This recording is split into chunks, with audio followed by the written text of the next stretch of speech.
I try hard. I think a lot of people, or Canadians, admitted that they were victimized by some kind of criminal actor. At our spirituality. What you know about Toby? Nothing at all.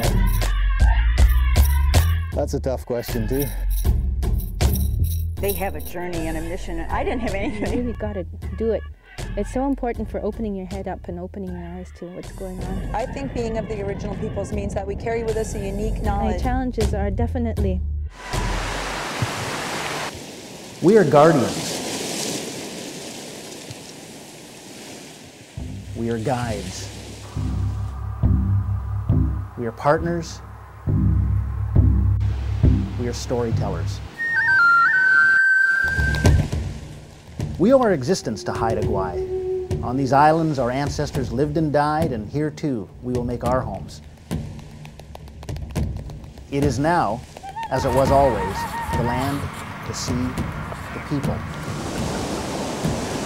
Yeah, well, I've always had a bit of an attachment to the land, and I've had a boat since I was 12 years old, and have been exploring Haida Gwaii, and I still haven't seen all of Haida Gwaii, so I'm still exploring. So I've always had a keen interest in the outdoors.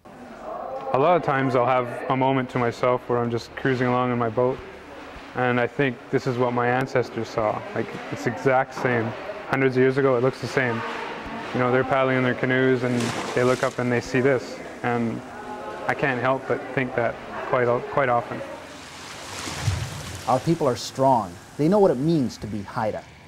It's something that other people who don't experience the clan system of, descendancy don't quite understand. It's beyond your aunts and your uncles or your brothers and sisters. There's this very large group of people that care about you and that love you and that are responsible for you as a young child. To me, that's what it is to be Haida. The world sees Gwaii Haanas as an example of real partnership between First Nations and the government. We achieve common goals through understanding and respect. We recognize that natural and cultural elements cannot be separated.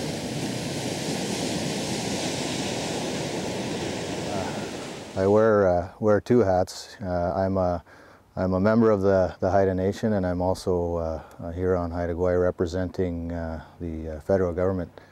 It's important to protect the land so that things that Haida people have been doing for the last few thousand years or several thousand years can continue for the next several thousand years.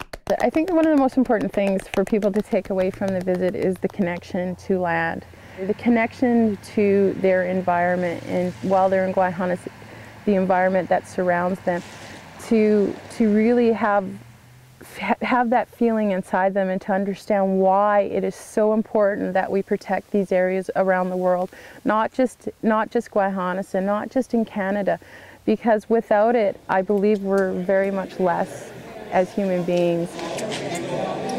This celebration in Massive, BC marked the 10th anniversary of the Gwaii Haanas Agreement.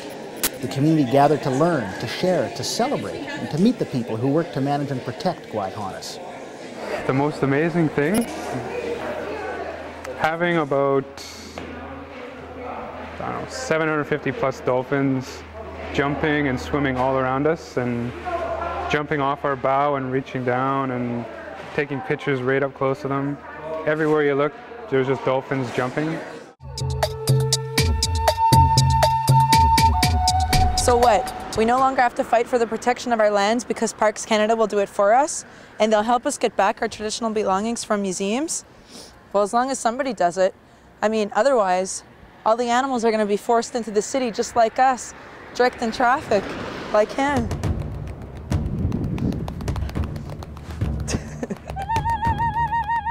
They're tied together. You can't separate land and culture, because if you separate them, both will be destroyed.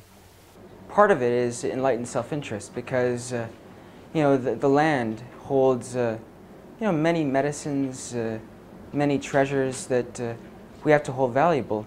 But just beyond that, it's where we're from, and I think that that's important because there's such a push, a global movement that people are moving away from villages to cities, and that if we lose that connection to the land, I don't know if we're really, if we can really call ourselves Indigenous. That's what I always tell my little girl too, is she's young and she's learning. So I'm trying to teach her at a young age to have respect for land, because that's our mother and that's who's nurturing us and that's who's going to take care of us. It's important to conserve land and culture because it is mandatory to the survival of people and humanity, I believe.